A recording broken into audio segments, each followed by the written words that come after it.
భయమెంత భయానక పాడినంగాని ధాత్రిలో అది చూడదక్కబోదు. ఏ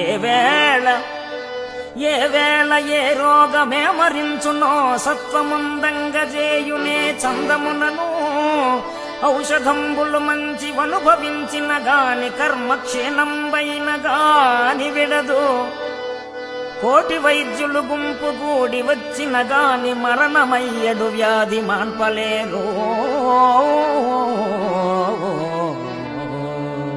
జీవుని ప్రయాణ కాలంబు సిద్ధమైన నిలుచునా దేహమిందొక్క నిమిషమైన భూషణ వికాస శ్రీధర్మపుర నివాస దుష్ట సంహార నరసింహ దురిత దూరా.